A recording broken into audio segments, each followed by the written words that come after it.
ஆண்டவராகிய இயேசு கிறிஸ்துவின் நாமத்தில் உங்களுக்கு வாழ்த்துக்கள். எல்லாரும் எப்படி இருக்கீங்க? சுகமா இருக்கீங்களா? சந்தோஷமா இருக்கீங்களா? இந்த நாளிலும் ஆண்டவர் கொடுக்கிற ஆசீர்வாதமான வார்த்தை லூக்கா 11ஆம் அதிகாரம் 28ஆம் வசனம். Luke's gospel chapter 11 verse 28. அதற்கு அவர், அப்படியானாலும் தேவனுடைய வார்த்தையை கேட்டு அதை காத்து கொள்கிறவர்களே அதிக பாக்கியவான்கள் என்றார். இந்த உலகத்துல அதிக பாக்கியவான்கள் யார் என்று ஆண்டவர் சொல்லுகிறார்.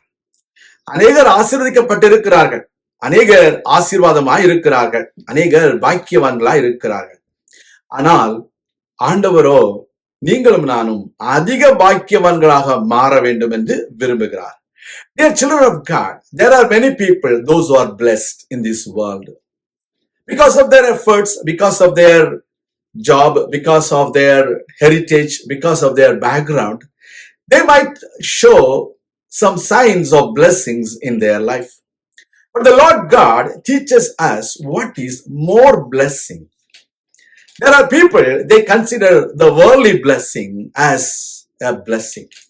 But you and me should understand, we need the worldly blessings, but it is more blessed for us to inherit the Lord's kingdom. நீங்களும் நானும் தேவனுடைய ராஜ்யத்தை சுதந்தரிப்பதுதான் அதிக பாக்கியம். We should inherit the kingdom of God. We should inherit the eternal life.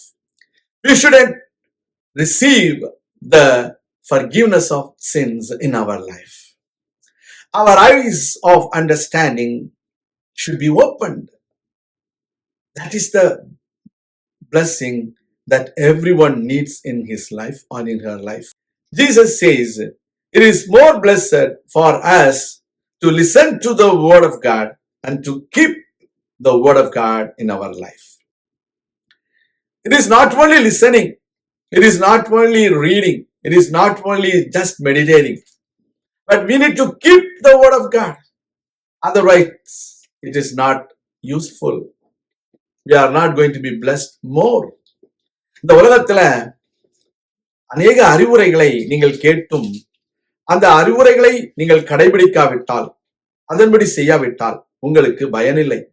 மருத்துவ அறிவுரைகள், உலக பிரகாரமான பல விஞ்ஞானிகளுடைய அறிவுரைகள், பல மேதைகளுடைய அறிவுரைகள், இவர்கள் எல்லாவற்றையும் நீங்கள் கேட்டும் அதன்படி செய்யாவிட்டால் உங்களுக்கு பயனில்லை.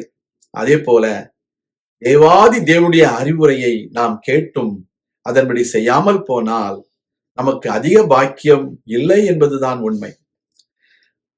It is not enough for us to be blessed in this world, but we should be blessed eternally.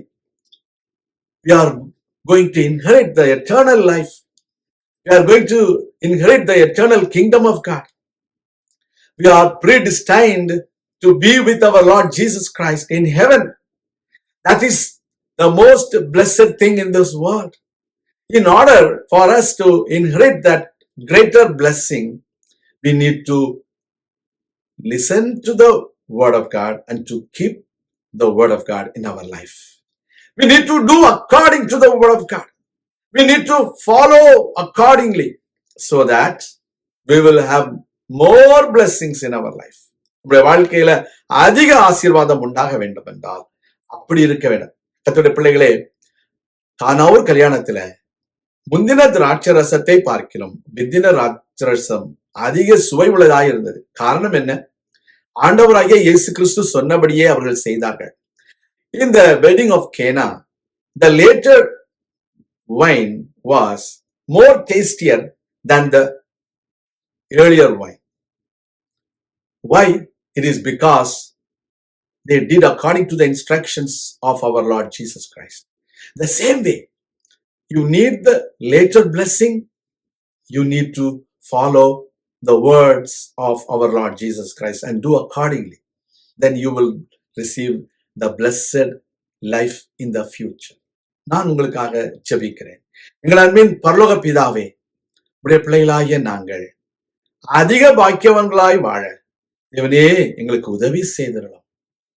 நாங்கள் உலக பிரகாரமான ஆசீர்வாதத்தை மாத்திரம் நம்பி அல்ல, பரலோக ராஜ்யத்தின் ஆசீர்வாதத்தை பெற்றுக்கொள்ள இந்த நாளிலும் உம்முடைய வார்த்தையின்படி வாழ வேண்டும் என்று எங்களுக்கு அறிவுரை சொன்னபடினாலும் உமக்கு ஸ்தோத்திரம். உம்முடைய பிள்ளைகளை ஆசீர்வதியும், உம்முடைய பிள்ளைகளை மேன்மேலும் ஆசீர்வதியும். அதன் மூலமாக அநேகர் ஆசீர்வாதம் அடைய கிருபை தாரும்.